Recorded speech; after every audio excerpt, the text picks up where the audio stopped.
Өлкө башчы Садыр Жапаровдун жаңы тарифтик саясат боюнча сунушу 2021-жылдын августуна чейин коомдук талкууда болуп, кийин чечим кабыл алынат. Электр кубаты үчүн сунушталып жаткан жаңы баа тууралуу ар бир кыргызстандык пикирин билдирип, сунуш бере алат. Алардын бардыгы эске алынат. Ушундан кийин гана өкмөткө долбоор жөнөтүлөт. Бүгүнкү күндөн баштап август айына чейин уланат.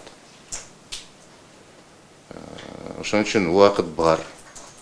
Барлык сунуштарды мындай киргизсеңиздер болот.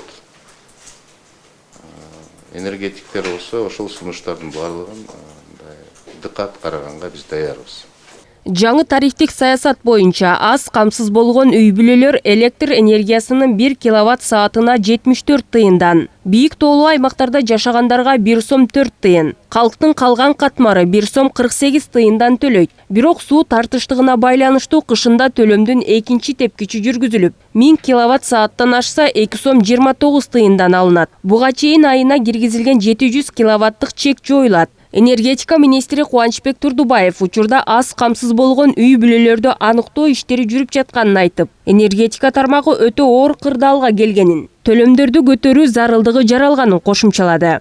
Тариф кандай саналган? Бул 2020 жылдын энергия компаниялардын чыгымдарынын фактынан эсептелген тариф.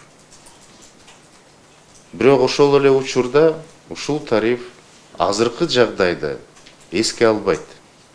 Себеп азыр биз импортко муктаж болуп атабыз. Ошол импорттун чыгымдары бул тарифке кирген эмес.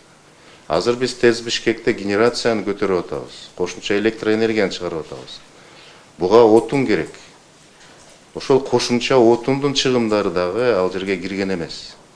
Кечээ күнү өлкө башчы Садыр Жапаров энергетика системасы терең кризиске батканын айтып, кырдаалдан чыгуу үчүн электр энергиясынын тарифин көтөрүүнү сунуш кылып, чукул чараларды көрүү учур талап экенине токтолгон. Президент ырастагандай кыргыз энергетикасынын учурдагы карызы 129 миллиард сомго жетти. Өлкө башчы алынган карыздар бул тармактагы көйгөйлөрдү чечүүгө жумшалбай, уурдалып кеткенин кошумчалаган.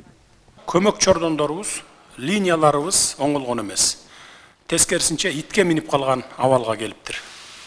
Бул акчалардын көпчүлүк бөлүгүн энергетиктер эмес, бийлик башында отурушкан атка минерлер уурдап кетишиптир. Бул маселе боюнча эсеп палатасына тапшырма берилет, изилдеп чыгабыз. Суунун башында олтуруп, электр энергиясын экспорттоочу эмес, импорттогон өлкөгө айланып калыптырбыз. Ушул тапта Казакстан менен Өзбекстандан алып жатабыз. Бул кыргызстандыктар үчүн өтө уят көрүнүш. Айта кетсек, Кыргызстандагы электр энергиясына болгон 77 тыйындык тариф дүйнө жүзүндө жок. Энергетиктер электр энергиясына болгон бааны көтөрүү маселеси эртеби кечпи баары бир көтөрүлчү маселе болчу дешет. Анан кийин эгерде бизде мисалы бүгүнкү айтылган тариф бул социалдык тариф. Жанагы 77 тыйын деген 700 киловатт деген бул социалдык тариф. Башка өлкөлөрдө мисалы электр энергиянын баасы чоң бул бир. Экинчи биздикинде мисалы эки түрлүү тариф болуп атпайбы? 700 киловатт андан жогоркусу 2 сом 16 тыйын деп. Башка өлкөлөрдө ар кандай мисалы. Кээ бир жерлерде бар 3 тарифтери, 4 тариф ар кандай. Токтогул кесиндеги суунун тартыштыгына байланыштуу Кыргызстан коңшу Казакстан менен Өзбекстандан электр энергиясын 11 марттан баштап товар алмашуу ыкмасында ала баштады. Быйыл Казакстан бизге 900 миллион киловатт саат электр энергия берет. Аны 3 жыл аралыгында жылына 300 миллион киловатт саат менен кайтаруу керек. Ушул эле ыкма менен Өзбекстандан 750 миллион киловатт саат алуу сүйлөшүлгөн. Тазагүл Эмилбекова, Улукбек Сулайманов, Нью ТВ.